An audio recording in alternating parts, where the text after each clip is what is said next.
नमस्कार दोस्तों। आप भी सोच रहे होंगे ना हाय ना हेलो नमस्कार। जी हाँ, नमस्कार। यही तो है न्यू नॉर्मल, जिसे ना सिर्फ भारतीयों ने बल्कि पूरे विश्व ने तहे दिल से अपनाया है।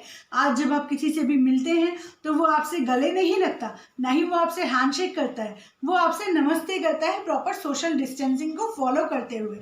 सोशल डिस्टेंसिंग, क्वारंटाइन, आइसोलेशन, ये सारे न्यू डिक्शनरी में हमारे वर्ड ऐड हो चुके हैं, जिनको हम बहुत अच्छे से फेमिलियर हो चुके हैं जिनके साथ। और ये सारी चीज़ें हमारी लाइफ में आई हैं बिकॉज ऑफ कोरोना वायरस। तो देखते हैं और क्या क्या चेंजेस हुए हैं हमारी लाइफ में कोरोना वायरस के कारण। सबसे पहले बात करते हैं मार्च की। मार्च में जो वर्ड सबसे ज़्यादा गूगल पर सर्च किया गया वो था how to do proper hand wash. Hand wash की प्रॉपर टेक्निक्स क्या होती हैं और इसे कैसे करना चाहिए। तो हैंड वॉश के लिए आज सबको पता है कि हमें कम से कम 20 सेकेंड तक प्रॉपर स्टेप्स को फॉलो करते हुए हैंड वॉश करना चाहिए। और ये टेक्निक हम अपने बच्चों को, अपने घर के हर बड़ों को, सभी को सिखाते हैं और हम हर आधे घंटे में हैंड वॉश कर रहे होते हैं। तो हाइजीन जो है सबसे इम्पॉर्टेंट पार्ट हो चुका है हमारी लाइफ का। सैनिटाइजर और मास्क के बिना हम घर से बाहर निकलने के बारे में सोच भी नहीं सकते। So this is a new normal. और क्या क्या चेंजेस आए हैं हमारी लाइफ में, और चेंजेस ये आए हैं कि अब जो है हम सबसे ज़्यादा फोकस कर रहे हैं वर्क फ्रॉम होम पे। IT industry, medical industry, teaching, सभी कुछ वर्क फ्रॉम होम पे आ चुका है। कुछ सालों पहले तक हम वर्क फ्रॉम होम के बारे में सोच भी नहीं सकते थे, लेकिन आज work from home new normal हो चुका है। टीचर्स की हम स्पेशली बात करें, टेक्नोलॉजी को उन्होंने इतना इजीली एक्सेप्ट किया है। जब आया कि ऑनलाइन क्लासेस शुरू होंगी, तब जो 50 to 60 ईयर्स ओल्ड के इवन टीचर्स थे उन्होंने रातों रात टेक्नोलॉजी को अपनाया, टेक्नोलॉजी को सीखा और जूम और गूगल मीट जैसे ऐप को यूज़ करते हुए ऑनलाइन पढ़ाना स्टार्ट किया। ये चेंजेस बहुत ऑल ऑफ सडन आए और बहुत अच्छे से उन्होंने लोगों ने इसको अपनाया और वर्क फ्रॉम होम पे फोकस किया। आज ना सिर्फ टीचर्स घर से पढ़ा रहे हैं बल्कि बच्चे भी घर पर अच्छे से बैठ के पढ़ रहे हैं। आईटी इंडस्ट्री हो या मेडिकल इंडस्ट्री हो, डॉक्टर्स से भी आप ऑनलाइन अपॉइंटमेंट लेते हैं और ऑनलाइन डॉक्टर्स आपको सजेस्ट करते हैं। तो ये सारे वर्क फ्रॉम होम के चेंजेस बहुत सारे आए हैं। इसके बाद हम बात करते हैं कि आउटफिट्स की अगर बात करें तो पहले जब हम ब्लेजर में, सूट्स में, साड़ीज़ में प्रॉपर वर्क प्लेस पे जाते थे, अब हम जब घर से काम कर रहे हैं तो मैक्सिमम टाइम हम लोअर टी शर्ट में काम कर रहे होते हैं। स्पेशली वो लोग जिनको अपना कैमरा स्विच ऑन करने की ज़रूरत नहीं है, so they are sitting hold in bermudas. जो हमारा वार्डरोब है वो पूरी तरह से चेंज हो गया है। हर घर में एक नया शेफ़ मिलने लगा है। जी हाँ, लोग अगर सोशल मीडिया पर आज पोस्ट करते हैं तो कोई ना कोई न्यू डिश पोस्ट कर रहे होते हैं। ऐसी कोई डिश नहीं है जो शायद लोगों ने घर पर ट्राई ना की हो यूट्यूब से सीख के। हर किसी के व्हाट्सएप, इंस्टा स्टेटस पे, स्टोरीज पे आपको सिर्फ न्यू डिशेज ही देखने को मिलेंगी।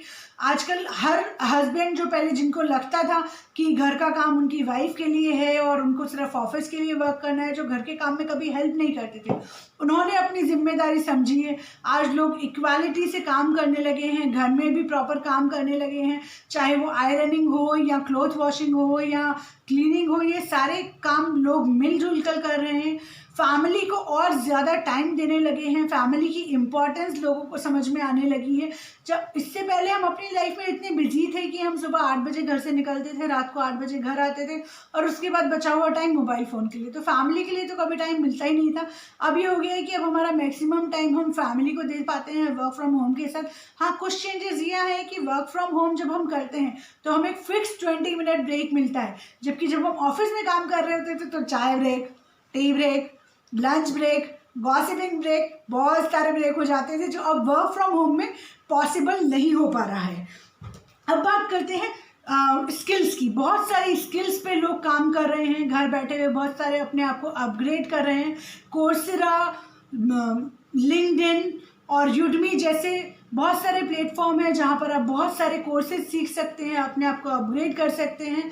अब जब भी अपना लिंक्डइन खोलती हूँ तो मुझे हर किसी के प्रोफाइल पे कोई ना कोई एक सर्टिफिकेट दिख रहा होता है जो उसने इस लॉकडाउन में और आने वाले अभी इस समय में अपने आप को अपग्रेड किया है उस स्किल्स को गेन करके। और भी बहुत सारे शौक लोग अपने पूरे कर रहे हैं, जिनको कभी लगता था कि उन्हें म्यूज़िक पे टाइम देना है, गिटार सीखना, सिंगिंग करना, ऐसे बहुत सारे, पेंटिंग करना, बहुत सारी हॉबीज़ पे लोग अपना टाइम दे पा रहे हैं, उस पर आप लोग काम कर रहे हैं। तो जब आप सोशल मीडिया खोलेंगे तो सोशल मीडिया पर आपको हर तरफ फ्री एडवाइस मिल रही है, जो पहले इतना अवेलेबल नहीं थी। हर कोई हेल्थ की बात कर रहा है, कहीं कोई इंडोर गेम्स की बात कर रहा है, कहीं कोई इन हाउस एक्टिविटीज़ की बात कर रहा है, फिटनेस की बात हो रही है, योगा की बात हो रही है। लोग बहुत ज़्यादा हेल्थ कॉन्शियस हो गए हैं, पहले से ज़्यादा लोग अपने फिजिक पे काम कर रहे हैं। स्मोकिंग को लोग क्विट करने लगे हैं, क्योंकि लोगों को पता है अब कि स्मोकिंग भी लंग्स को इफेक्ट करती है और कोरोना भी 85% लंग्स को ख़त्म कर देता है। तो हेल्थ पे बहुत ज़्यादा लोग फोकस कर रहे हैं, फैमिली पे फोकस कर रहे हैं, फैमिली टाइम बढ़ गया है। ओल्ड मेमोरीज पे लोग बहुत ज़्यादा काम कर रहे हैं, जैसे कि पुराने एल्बम्स लोग खोल के देख रहे हैं, पुराने दोस्तों से कांटेक्ट बना रहे हैं, पुरानी यादें ताज़ा कर रहे हैं, लोगों को फेसबुक पे सर्च कर रहे हैं। तो ओल्ड मेमोरीज पे बहुत ज़्यादा काम कर रहे हैं। हाँ, किसी किसी को ये दुख हो सकता है कि अब उसे बाहर मोमोज खाने को नहीं मिल रहे, ठीक है, लेकिन घर पे वो बहुत सारी डिशेस बनाना सीख रहा है। That's a new change which corona has bring in everyone's life, की हर कोई शेफ बन गया है, हर कोई अपने हिडन टैलेंट को दिखा रहा है। अब बात करते हैं मनी की, डिजिटल की। डिजिटल हो गया है इंडिया। जी हाँ, जब मोदी ने डिजिटल इंडिया लाया था तब शायद लोग इतने डिजिटल नहीं हुए थे जितना कोरोना ने लोगों को डिजिटल बना दिया। पहले जब आप सब्जी लेने जाते थे आपको अपना पर्स साथ रखना होता था, लेकिन आज जब मैं सब्जी लेने जाती हूँ तो पर्स नहीं, अपना मोबाइल साथ रखती हूँ। गूगल पे, पेटीएम, फ़ोन पे, these all have become so normal now days. आप चाहे सब्जी लेने जाएँ या आप ग्रॉसरी लेने जाएँ, या आप लाइट का बिल दे रहे हो या टीवी रिचार्ज कर रहे हो, रेंट दे रहे हो या बैंक की ईएमआई दे रहे हो, हर जगह डिजिटल मनी काम कर रही है। अब बात करते हैं कुछ नेगेटिव चेंजेस की, जिन्होंने हमारी लाइफ को पूरी तरह से बदल दिया है। अगर आंकड़ों की बात माने तो 1930 के बाद जो सबसे बड़ा फॉल आया है इकोनॉमी में, -3% का, वो 2020 में ही आया है। 21 मार्च तक 3,60,00,000 लोग अनएम्प्लॉयड हो चुके थे, अपना रोजगार खो चुके थे, जो कि यूएसए की पूरी पॉपुलेशन का 1/3 है। ऑलमोस्ट मैन्युफैक्चरिंग यूनिट्स आज की डेट में बंद हो चुकी हैं। अकॉर्डिंग टू IMF, फूड के रेट में 26% की कमी आई है। अगर हम इम्यूनिटी बढ़ाने वाले फूड्स की बात छोड़ दें, जैसे कि Arabian coffee, oranges, vitamin C food, cereals, जो हेल्दी फूड है उनमें ग्रोथ आई है, no doubt, but regular food की अगर बात करें तो उसमें 26% तक उसके रेट्स में कमी आई है। अब बात करते हैं मिडिल क्लास की। जी हाँ, middle class, no job, no BPL, no facilities, no deduction in anything, no salary और half salary, no facility. Yes, this is the truth of middle class.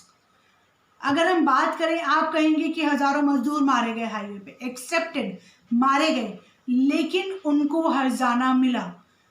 अगर एक गरीब इंसान है वो लंगर में लग के खा लेगा, वो मांग के खा लेगा, अमीरों को कहीं कोई कमी नहीं है। अगर इस सब के बीच कोई मारा गया है जिस पर सबसे ज़्यादा कोरोना का, लॉकडाउन का इफेक्ट आया है, तो वो है मिडिल क्लास। जी हाँ, वही मिडिल क्लास जिसने अपनी गैस सब्सिडी छोड़ दी थी गवर्नमेंट के कहने पर, जिसने रेल यात्रा में मिलने वाली छूट को छोड़ दिया था गवर्नमेंट के कहने पर, लेकिन उस मिडिल क्लास को क्या मिल रहा है आज की डेट में?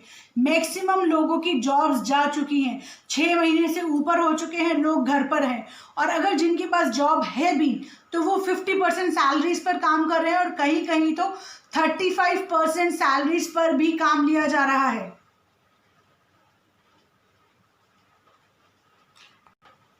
आप कहेंगे कि गवर्नमेंट ने करोड़ों रुपए के राहत कोष की घोषणा तो की है। जी हाँ, ये करोड़ों रुपए गवर्नमेंट ने दिए हैं, लेकिन वो आए हैं लोअर मिडिल क्लास के पास, छोटे उद्योगों के पास, लघु उद्योगों के पास, या फिर बड़े बिजनेसमैन के पास।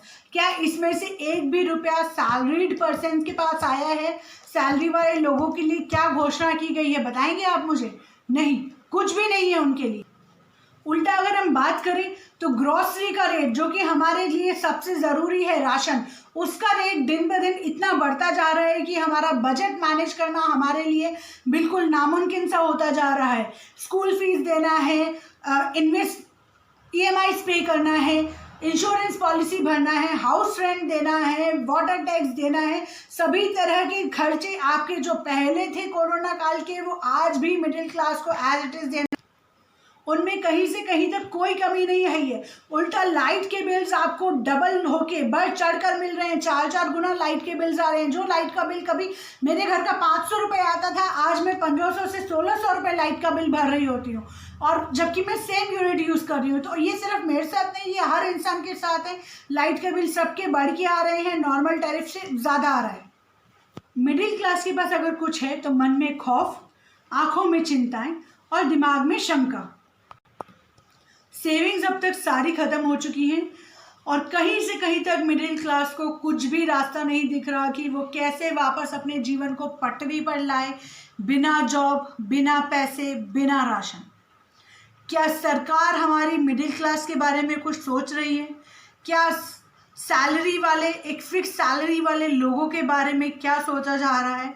मिडिल क्लास की लाइफ को प्रॉपर वापस पटरी पर लाने के लिए क्या किया जा सकता है? सोचिए इस बारे में और मुझे बताइए। धन्यवाद। ये मेरी पर्सनल राय थी,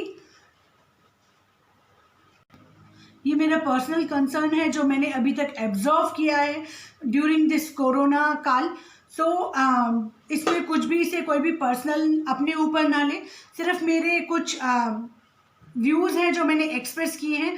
तो आपके कमेंट्स आमंत्रित हैं। अगर आप इसके बारे में कुछ भी कहना चाहते हैं, आप मुझे कमेंट्स कर सकते हैं, आप मुझे इनबॉक्स कर सकते हैं और आप मुझे डायरेक्टली कांटेक्ट कर सकते हैं। Thank you. Have a good day.